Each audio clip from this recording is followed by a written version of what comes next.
My module this afternoon to present to you is on sustainable futures, specifically in the area of corporate sustainability. As means of an introduction, I'll just introduce myself. My name's Steve Ellerby. I'm a Fellow of the Chartered Institute of Personnel and Development. That's the UK's governing body for all matters to do with HR, human resources and learning and development. And I work as a self-employed consultant in Leicester, which is a city in the Midlands, and I also work for 2 universities as well. Part of my work includes University of Leicester, and I'm pleased to say that whilst working as a tutor on the sustainability module, that I noticed that Leicester also has various activities, most notably recently in February of this year, as they have done for the past 2 or 3 years. They run a green initiative, and as you can see from the images on the screen, they have students involved in various activities to try and spread the word around green initiatives and sustainability. Various bins are located around the university campus, and also there is a target of 2020 of cutting emissions from the university by 60%. Also linked to this, Leicester happens to be an environmental city, and as part of that, Leicester and the University of Leicester join forces also in particular weeks of the year, most recent one being February, where they have a fossil-free UK link and have an activities week where they try and spread good green initiatives on a day-by-day basis for an entire week. So specifically moving into the area I'm going to talk to you about, which is corporate sustainability.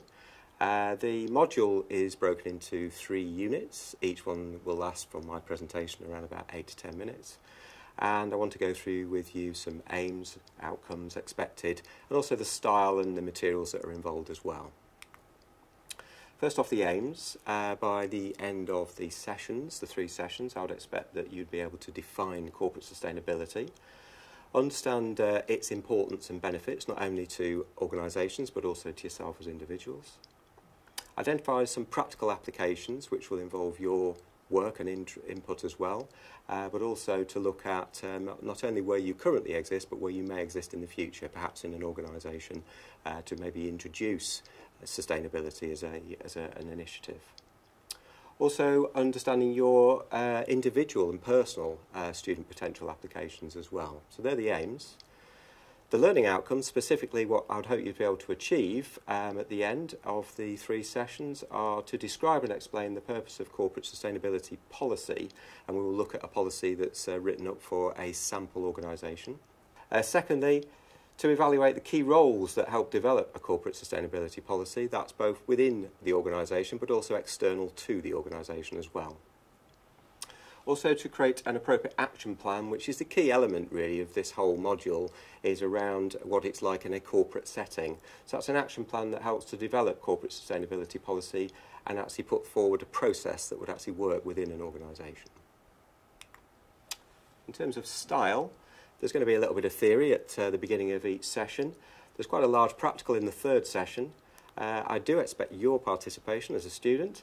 And there's also a knowledge test of some sort, according to your location, that you will have to complete as well following the module. The materials, you'll have already seen some preparation reading. The presentations I'm covering with you now, this is session 1 of 3.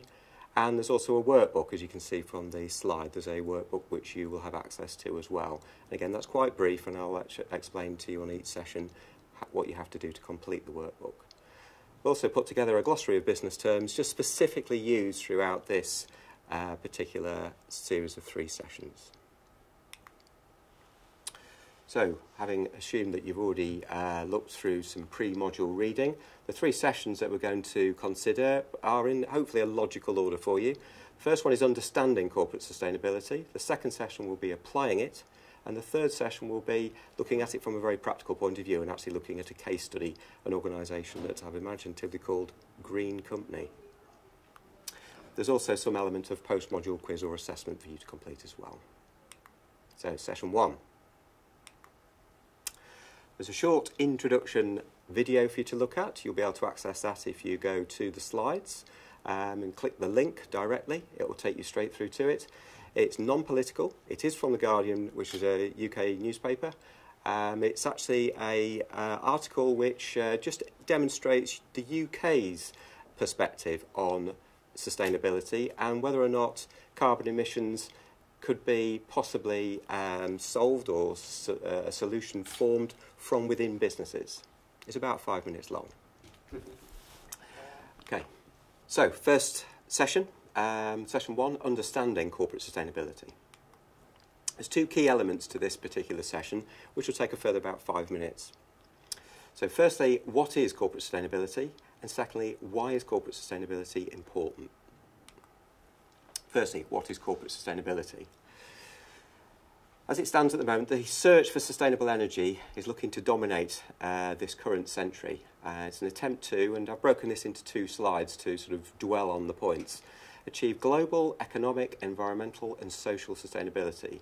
By global, we're talking about nations across the world in terms of its impact. We're also looking at sustainability from an economic point of view, both in terms of the potential for money making, but also money saving. In terms of the environmental impact, it's on the location or locations within which that business or organisation operates. And in terms of social aspects, it's looking at the impact that the organisation or organisations may have on the people that they serve, whether that's customers or clients, or indeed the people that actually live within the location of where the business is set up. And that all goes on to creating a sustainable energy future for humanity. And underpinning all of that are the aspects of implementing greater improved technologies for harnessing fossil and nuclear fuels, this with the potential to create much lower environmental and social impact. To develop and deploy renewable energy sources on a much wider scale and make major improvements in the efficiency of energy conservation, distribution and its use. All of that, the science aspect of it, may be seen as a part of corporate social responsibility. In other words, for an organisation there, this may relate to the effort that that organisation makes to improve relations with the local community and society in an attempt to reduce negative effects of operations. It may also be seen as part of corporate sustainability approach. By that I mean that for the organisation, this is where the present needs of the organisation, in other words its industry, what kind of sector it's in, is met without compromising the ability of future generations to achieve their own needs. So it's not a case of taking something for today at the demise of something for the future. Similarly, and again, sort of trying to link the science aspect of this into a corporate setting, sustainable development may be defined as the development that meets the needs of the present without compromising the ability of future generations to meet their own needs.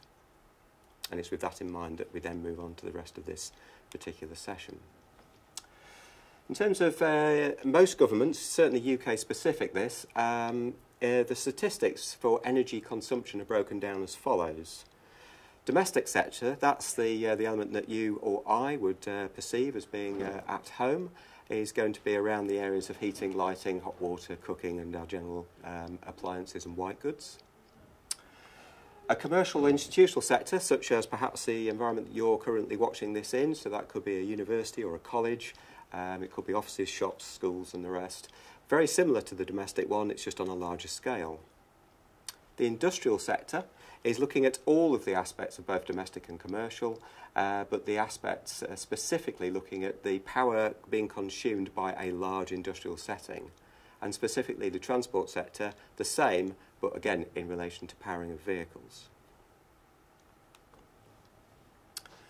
Moving sort of further away from the science and more now into the corporate setting, corporate sustainability would consider, in order to make it achievable for an organisation, 2 aspects in the first instance.